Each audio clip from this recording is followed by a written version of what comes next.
여러분 안녕하십니까? 시사칼럼입니다.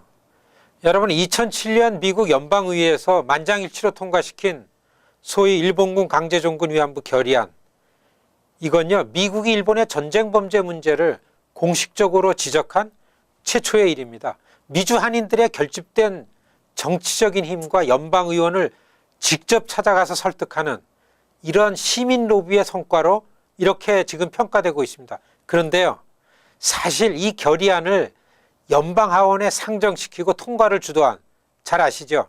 마이크 혼다 의원이 그 중심에 있었기 때문에 이게 가능한 일이었습니다.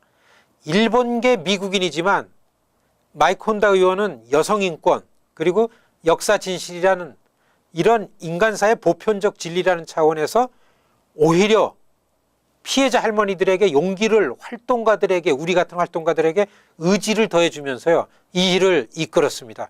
결의안을 처음 시작하고 처음 3개월 동안은 워싱턴의 일본 대사관이요, 그리고 동경의 당시의 총리도 아베였습니다.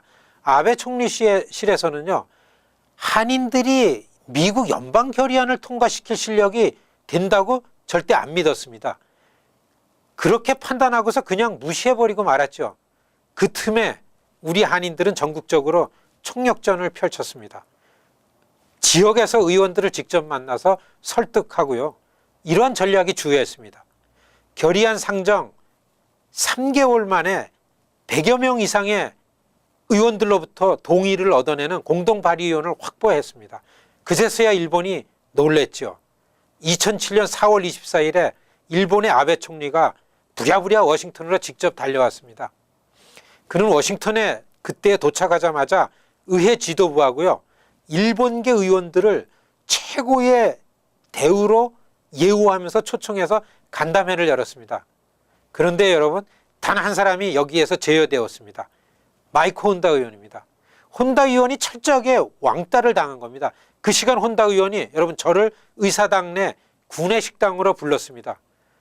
의원이요 눈가가 시뻘겋게 충혈될 만큼 그는 왕따의 고통을 참아내는 걸 옆에서 볼 수 있었습니다.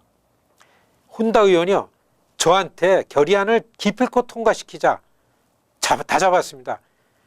시청자 여러분, 저는요 그때 혼다 의원이 저한테 점심이라고 사준 이 터키 샌드위치, 이게 지금까지 저에게 가장 값비싼 음식이 되고 있습니다. 그때 제가 옆에서 경험한 왕따의 비열한 고통, 정말로 아직까지 충격입니다. 마이크 혼다 의원과 한인들 간에 이러한 과정에서 만들어낸 의기투합, 폭발적인 힘을 냈습니다. 120일 결의안, 결국 그해 7월 30일 168명의 공동 발의자를 기록으로 남기면서 미 연방의회 전체회의에서 만장일치로 통과됐습니다. 결의안을 저지하려는 아베 총리의 비열한 발버둥은요 결국에 스스로에게 화가 되어서 그 이듬해 아베는 반드시 총리직에 복귀하겠다, 이런 말을 남기면서 총리직을 사임할 수밖에 없었습니다. 혼다 의원의 완벽한 승리였습니다. 마이크 혼다 의원은요 기회가 있을 때마다 연방의회의 강제위안부 결의안은 60년 일본의 전쟁범죄 권력을 심판했다, 이런 발언을 많이 했습니다. 시청자 여러분, 2013년 아베 총리가 다시 총리직에 복귀했습니다. 총리직을 박차고 나간 지 만 5년도 채 안 됐습니다. 그래서 마이크 혼다 의원과 아베 총리의 이해전이 13년부터 시작됐습니다. 5억 달러를 갖고서 미국서 일본을 다시 쓰겠다, 이 아베가 총리직에 복귀하면서 한 선언입니다. 자본 논리에 정확하게 반응하는 워싱턴의 로비스트들이 아베의 이런 발언에요 정말 부산하게 움직이기 시작했습니다. 2013년부터요. 심지어 아베 총리는 자기의 친동생인 이름이 기시 노부오입니다. 외무성 부대신, 부장관으로 임명해서요 아예 워싱턴 의회에 상주 파견했습니다. 다수당인 공화당 지도부에 일본계가 꼬이기 시작했고요. 그리고 이미 민주당 중진 반열에 오른 7선의 혼다 의원의 지역구에 아베 혼다의 경쟁자가 나타났습니다. 인도계의 로칸나, 이 사람이 바로 그입니다. 아베 총리는 워싱턴에선 120일 결의안을 무효화시킨다, 지역구에선 혼다를 낙선시킨다, 이 투트랙 전략을 구사하기 시작했습니다. 존 베너 하원 의장은 아베를 연방 상하원 양원 합동회의에 연설자로 초청했죠. 록한나는 도전자로서는 전후무한 300만 달러 이상의 선거 자금을 모금했습니다. 일본계가 록한나의 캠프에 총 집결을 한 겁니다. 조근조근 조용히요. 2014년 중간선거전에서 혼다가 엄청나게 고전을 하면서 선거에서 혼쭐이 났습니다. 겨우겨우 의원직을 지켰습니다. 록한나가 재검표를 요청할 정도로 아슬아슬한 차이입니다. 일본 측의 공격은 여기서 멈추질 않았습니다.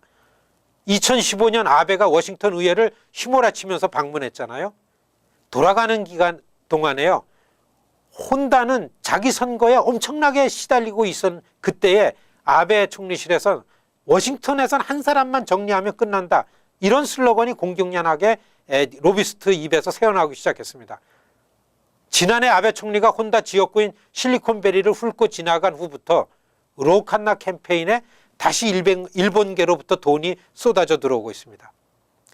우리 한인들이 위안부라는 이슈, 소녀상, 기린비에 쏠려 있는 사이에 저들은 조용히 혼다를 낙선시키는 일에 집중하고 있었던 겁니다. 곧바로 워싱턴 주변의 소문엔요, 일본을 거슬리면 날아간다, 이런 말이 오르내리게 되었습니다. 일본계 미국인들과 일본계 기업인들이 록한나 캠페인에 쏠리는 건요, 이상한 일 아닙니다. 록한나는 혼다에 비해서 지금 3배의 선거 자금을 만들고 있습니다. 여러분, 지난 6월 9일 예비선거에서 아시죠? 혼다가 졌습니다. 선거법상 오는 11월 8일에 결선을 합니다. 여러분, 아시안계의 선두인 혼다 의원, 자신의 선거가 위기에 처해져 있습니다. 그래서 모든 당직을 내려놓고서 지역구에서 지금 땀을 뻘뻘 흘리면서 기진맥진하고 있는 이런 상황입니다. 지난 일주일 전은 혼다 지역구 캠프에 다녀왔습니다. 혼다 의원의 선거가 여러분 심각한 위기입니다. 우리가 강제 위안부 이슈에 대해서 감정적으로 홍보하는 일에 열중할 동안 저들은요, 조용히 사람을 갈아치우는 일에 나선 겁니다. 여러분, 지난주엔 혼다 의원과 친분이 있는 워싱턴의 동료 의원이 저에게 혼다에게 의리를 지켜야 한다, 한인들이. 그렇지 않으면 535명의 연방 의원들 중에 누가 한인들과 일하려고 하겠는가, 이런 조언을 전화로 해줄 정도였습니다. 여러분, 미주 한인들이 할 일은 오직 지금 한 가지입니다. 여러분, 혼다 의원에게 돈을 보내는 일입니다. 액수에 관계없이 마이크혼다.com 여기를 통해서 혼다 의원에게 액수에 관계없이요, 50불, 100불, 200불, 300불 보내주시길 바랍니다. 그래서 혼다 의원에게 송금한 리스트에서요, 우리가 한인들의 이름자를 많이 찾는 일, 이거 할 수 있도록 여러분 요청드립니다. 시청자 여러분, 혼다 의원을 선거에서 지키는 일이 지금 미주 한인들의 임무고 책임이다, 이런 말이야 아무리 반복해서 강조해도 지나친 말이 아닙니다. 감사합니다.